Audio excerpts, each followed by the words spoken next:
बिस्मिल्लाहिर्रहमानिर्रहीम। नाज़रीन, मैं हूं आपका मेज़बान अज़मत ख़ान और आप देख रहे हैं प्रोग्राम एजुकेशन न्यूज़। नाज़रीन, आज एक दफ़ा फिर जामिया कराची के हवाले से आपको एक ताज़ा अपडेट से आगाह करेंगे। और वो ताज़ा अपडेट्स ये है कि जामिया कराची के अंदर जो international centre for chemical and biological science ICCBS कायम है, उसके जो डायरेक्टर हैं वो गुज़िश्ता 21 बरस से लगभग इस इदारे पर डायरेक्टरशिप चला रहे हैं। अब ज़ाहिर है उनको इतनी थकावट भी हो गई है, उम्र रफ्ता का एक हद होती है कि उसमें आपकी इतनी कैपेसिटी है, आपके अंदर इतनी एनर्जी है कि आप एक ही जगह पे बैठ कर के काम कर सकें। ज़ाहिर है कोई भी शख्स इतनी ज़्यादा एनर्जी तो लेकर के नहीं आता कि वो इतनी तवील मुद्दत तक एक जगह पे रहे, और यही वजह जान करके उनके मातहत काम करने वाले कुछ लोगों ने ये एहसास किया कि क्यों ना अपने डायरेक्टर साहब को इस वक्त जो है वो आराम करने दिया जाए, इनकी खिदमत की जाए, इनको दुआएं दी जाएं। और उन्होंने ये सोचा, मशवरा किया आपस में 6-7 लोगों ने। उन बेचारों ने फिर ये किया कि मज़ीद एहसास करते हुए आपस में चंदा किया, और चंदा करके उन्होंने एक वकील हायर किया। और फिर उन्होंने ये समझा कि बेहतर है कि अभी ये ज़िद कर रहे हैं, इदारे से उनको इतनी उल्फत हो गई है कि उनका ज़ाहिर है घर से ज़्यादा टाइम जो है वो इस इदारे में HJ में गुज़रा है।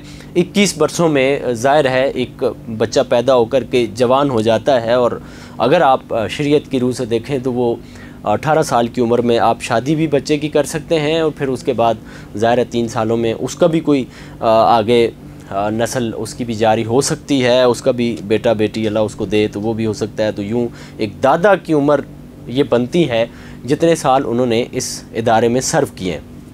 तो ये बेचारे जो मुलाजमीन हैं, इनमें से खातून भी है उमैरा सैयद, वो भी इनके साथ शामिल हुई। इन्होंने आपस में मशवरा किया और फिर पैसे जमा करके वकील किया। इनके आप नेक नीति पर शक नहीं कर सकते, इन्होंने बेहतर समझा। और ये सबसे ज़्यादा ये जो 4-5 लोग हैं ये मुखलिस हैं इकबाल चौधरी साहब के साथ, क्योंकि उन्हें ये एहसास है कि इस उम्र में 64 साल इनकी उम्र है। फिर ये कॉमस्टेक के फिर ये डायरेक्टर भी हैं, कोऑर्डिनेटर भी हैं वहाँ पे, और ज़ाहिर है इतना ज़्यादा ये काम कर रहे हैं तो क्यों ना इनको आराम करने दिया जाए। तो ये जान करके ये चीज़ें सारी इन्होंने पूरी की, और फिर इसके बाद ये चले गए सिंध हाई कोर्ट में, क्योंकि अब 11 तारीख को इनकी 64 साल उम्र हो जाएगी, और फिर ये 4 साल अपनी डायरेक्टरशिप का दौर मुकम्मल करके सबकदोश हो जाएंगे। तो जामिया कराची की इंतज़ामिया समेत कुछ दीगर लोग ऐसे हैं जो इकबाल चौधरी साहब से अंदर ही अंदर में कोई दुश्मनी निकाल रहे हैं, और वो चाहते हैं कि फिर ये इस शख्स को 4 साल के लिए डायरेक्टर लगा दिया जाए। यानी कि 78 ईयर का एक बंदा, 68 ईयर का एक बंदा कैसे मतलब एक इतने बड़े इदारे को चलाएगा। तो उन लोगों ने दुश्मनी करना चाहिए डॉक्टर इकबाल चौधरी साहब से कि इनको दोबारा से सीट पर बिठा दिया जाए। तो इन लोगों ने कहा कि इन लोगों से इनकी जान छुड़ाई जाए, और ये मुलाजमीन जो हैं ये इन्होंने ये भी एहसास किया कि इलेक्शन कमीशन ने भी पाबंदी लगा रखी है, नई भर्ती नहीं हो सकती, और ये ख़ुद से ये इश्तिहार जो है ये भी एक इलीगल एक्ट है। तो इन सारी सब चीज़ों से जान छुड़ाने के लिए ये बेचारे अब गए हैं सिंध हाई कोर्ट में। इन्होंने सिंध हाई कोर्ट में जाकर के पिटिशन की है, और इन्होंने कहा जी कि ये इलेक्शन कमीशन ने पाबंदी भी लगा रखी है, उसके बावजूद में ये इश्तिहार भी ख़ुद जारी कर दिया गया है। फिर इसके लिए जो HR का कमरा नंबर जारी किया गया है वो एक एक्सरे लैब है, रूम नंबर 1110, रूम नंबर 110, ये जो है ये एक्सरे लैब है, ये कोई HR का ऑफिस नहीं है। तो बहुत सारी और भी इन्होंने चीज़ें 26 के करीब इन्होंने पॉइंट लिखे हैं। इन्होंने कहा है जी कि ये सारी चीज़ें इलीगल हैं, और बेहतर यह है कि डायरेक्टर साहब को आप बुलाएं और उनको कहें जी कि आप घर में आराम करें। और ये जो मुलाजमीन हैं 5 हैं, इनमें से 2 अफसरान हैं, 3 जो हैं इनमें मुलाजमीन हैं। अकाउंट अफसर हैं नदीम अहमद, उस लैब असिस्टेंट हैं सफ़ीर मोहम्मद, और उसके साथ लैब असिस्टेंट एक और हैं अब्दुल खालिक, और अकाउंट ऑफिसर हैं सैयद मोहम्मद अली काज़मी, और उनके साथ हैं टाइपिस्ट उमैरा सैयद। इन बेचारों ने ये वो मुखलिस लोग हैं, इकबाल चौधरी साहब को जाते जाते इनको अवार्ड भी देना चाहिए, खुसूसी सर्टिफिकेट भी देना चाहिए, और दिल से इनकी कदर करनी चाहिए कि इन्होंने उनको किसी बड़ी मुसीबत से बचाने की भरपूर कोशिश की है। और मैं तो ये समझता हूँ कि इकबाल चौधरी साहब इनको फ़ीस भी अदा करें, जो इन्होंने ज़ाहिर है कोर्ट में ये सारा कुछ किया है तो फ़ीस लगती है, तो ये भी इकबाल चौधरी साहब इनको दें ताकि ये उनके मुखलिस साथी माली बोझ से बचें, ये हलाल कमा करके घर की तरफ जाते हैं हमेशा। तो सिंध हाई कोर्ट में आइनी पटिशन इन 5 लोगों ने दाखिल की और उसके बाद जो है वो इन्होंने इस इश्तिहार को चैलेंज किया है। और अभी जैसे ये कोर्ट से लेकर के आए नोटिस, तो डॉक्टर रियाज साहब जो सिंडिकेट के मेंबर हैं, उन्होंने भी एक ग्रुप में भी लिखा कि ये लोग हैं, इन्होंने ये काम किया है, इनको अप्रिशिएट करना चाहिए और दीगर लोगों को इनका साथ देना चाहिए। और उन्होंने बाकायदा इस पर वाइस चांसलर को 2-3-4 रोज़ पहले ख़त भी लिखा था कि ये चीज़ होने जा रही है और आप कोशिश करें कि इस चीज़ का हिस्सा ना बने और ये सारे मामलात फेयर तरीके से हों।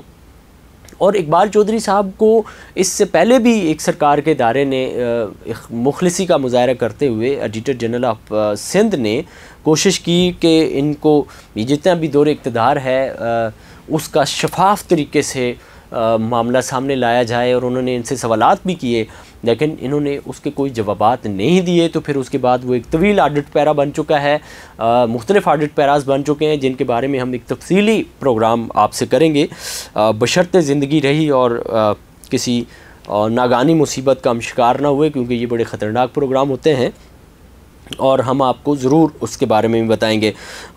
उसमें उन्होंने यही ऑडिटर जनरल ने भी कहा कि जी ये मजाज अथॉरिटी से इनकी कोई जितनी भी जॉब्स हैं इनकी कोई अप्रूवल नहीं है, लिहाजा ये इल्लीगल हैं। अब ज़राए ये बताते हैं कि जामिया कराची की इंतज़ामिया चूँकि डॉक्टर इकबाल चौधरी से कोई खुलश रखती है, कोई दुश्मनी रखती है, तो उसने ये फ़ैसला किया है कि इनको कंटिन्यू किया जाए। और इनकी जो है वो पता नहीं क्या दुश्मनी है जामिया कराची की इंतज़ामिया को इनसे कि इनको क्यों इस सीट पे कंटिन्यू करना चाहती है, जबकि एक्सटेंशन इनको नहीं दी जा सकती है। उसकी वजह यह है कि इनको अगर एक्सटेंशन दी जाती है तो इलेक्शन कमीशन को भी बाईपास करना पड़ेगा, वज़ीर आला को बाईपास करना पड़ेगा, वज़ीर आज़म को बाईपास करना पड़ेगा, और बहुत सारी चीज़ों को ईस्टा कोड को बाईपास करना पड़ेगा, और फिर इसके साथ साथ जामिया कराची के कोड को बाईपास करना पड़ेगा। तो इन सारी चीज़ों को सुप्रीम कोर्ट के बाकायदा एक फ़ैसले को बाईपास करना पड़ेगा, तो फिर जामिया कराची जाके इनको एक्सटेंशन दे सकती है। और आप सोचें कि अगर जामिया कराची ऐसा करती है तो ये दुश्मनी करेगी या दोस्ती करेगी। तो सिंध हाई कोर्ट ने पिटीशन नंबर 1383 के तहत नोटिस जारी किए हैं, और ये तकरीबन 17 के करीब लोग हैं जिनको नोटिस जारी हुए हैं कि आप हमारे पास 20 सितंबर को तशरीफ़ लाइए और जवाबात भी लेकर के आइए, जिसमें ख़ुद जामिया कराची के वाइस चांसलर को भी इसमें मेंशन किया है, उनको भी नोटिस जा चुके हैं, रजिस्ट्रार जामिया कराची को भी नोटिस जा चुके हैं, डीन साइंसेस को जा चुके हैं, सेक्रेटरी बोर्ड एंड यूनिवर्सिटी अभी हाल ही में आए हैं, उनको इल्म नहीं है, लेकिन मेरी इतलात के मुताबिक अगर उनको इल्म होता है तो वो भी इखलास का मुजाहरा करते हुए डॉक्टर इकबाल चौधरी साहब को ये ज़रूर कहेंगे कि आप 4 सितंबर को घर जाइए और अपने बच्चों के साथ टाइम स्पेंड कीजिए, क्योंकि आपने काफ़ी इस इदारे के साथ वाबस्तगी आपकी रही है और फिल वक्त आप 64 साल के हो गए हैं, तो इसलिए आप घर जाएं। और इसके साथ साथ HEC इस्लामाबाद के नुमाइंदे को भी पार्टी बनाया गया है, फरीक बनाया गया है, उनको भी नोटिस हो चुके हैं। चीफ सेक्रेटरी सिंध को नोटिस हो चुके हैं। प्रोफेसर डॉक्टर ताउरमान जो पैटर्न इन चीफ़ हैं इस इदारे के, उनकी भी बड़ी खिदमात हैं, उन पर भी कभी प्रोग्राम करेंगे, उनको भी नोटिस जा चुके हैं। नादरा पंजवानी जो एग्जेक्टिव बोर्ड की मेंबर हैं उनको भी नोटिस जा चुका है। इसके साथ साथ अज़ीज़ जमाल साहब को भी नोटिस जा चुका है, उनके नाम भी अज़ीज़ लतीफ़ जमाल साहब को जो HEJ के जिनके नाम पे HEJ है उनके छोटे भाई हैं ये, इनको भी नोटिस गया है। प्रोफेसर डॉक्टर नरगिस अंजुम साहिबा को भी गया है। शुएब मोहम्मद सदीकी फेडरल सेक्रेटरी हैं, उनको भी नोटिस जा चुका है। प्रोफेसर डॉक्टर मासूम यूसुफजई इनको भी नोटिस जा चुका है। इसके अलावा प्रोफेसर डॉक्टर जुमशेद इकबाल साहब हैं और प्रोफेसर डॉक्टर हबीबुर्रहमान हैं और शुएब अहमद ख़ान साहब, इन तमाम को नोटिस जा चुका है कि आप तशरीफ़ लाइए और बताइए कि ये मामला है क्या और क्यों होने जा रहा है। इसके साथ साथ हम आपको ये भी बताएं कि ज़ाहिर है इन 4-5 मुलाजमीन ने भी इखलास का मुजाहरा किया है, तो हमारी भी नेक नीति है ये प्रोग्राम करने में, और हम भी आपको एक मशवरा ये दे सकते हैं इस प्रोग्राम की वसासत से कि इस इदारे के अंदर इस वक्त 2 प्रोफेसर BPS के और 3 से 4 प्रोफेसर TTS के मौजूद हैं। TTS को ना सही लेकिन BPS के 2 प्रोफेसर, जिनमें से प्रोफेसर डॉक्टर रज़ा शाह साहब हैं, प्रोफेसर डॉक्टर आबिद अली साहब हैं, इनमें से किसी एक को ज़रूर कायम मकाम डायरेक्टर बनाया जा सकता है। माजी की रवायात भी यही हैं और कानून व एक्ट भी यही कहता है। और अगर ये 2 लोग भी ना होते और TTS के होते तो शायद TTS के प्रोफेसर को भी बनाया जा सकता है। इसकी मिसाल वफाकी उर्दू यूनिवर्सिटीज़ में, दीगर जामियात में मिलती है हमें। अगर उनको भी ना बनाया जाता तो फिर डेफिनेटली ये मामला डीन सोशल साइंसेस के सर जाता। इसकी भी मिसाल हमारे पास जामिया कराची से ख़ुद मौजूद है कि डीन को बनाया गया और ज़ाहिर है ये प्रोफेसर्स मौजूद हैं, इनमें से किसी एक को बना करके 5 तारीख को उसका लेटर निकाल के उसको सीट पे बिठा करके बहुत बाइज़्ज़त तरीके से डॉक्टर प्रोफेसर इकबाल चौधरी साहब को रुखसत करना चाहिए। उनको सारे मुलाजमीन को मिल कर के गार्ड ऑफ ऑनर देना चाहिए और ताकि वो अपनी रिटायरमेंट की ये ज़िंदगी जो है ये बड़े आराम और सुकून के साथ गुजार सकें। अब ज़ाहिर है डॉक्टर इकबाल चौधरी साहब ने 21 वर्षों में 40 अरब रुपए से ज़ायद की रकम इस इदारे में लाई है। ये बहुत बड़ा प्रोजेक्ट है।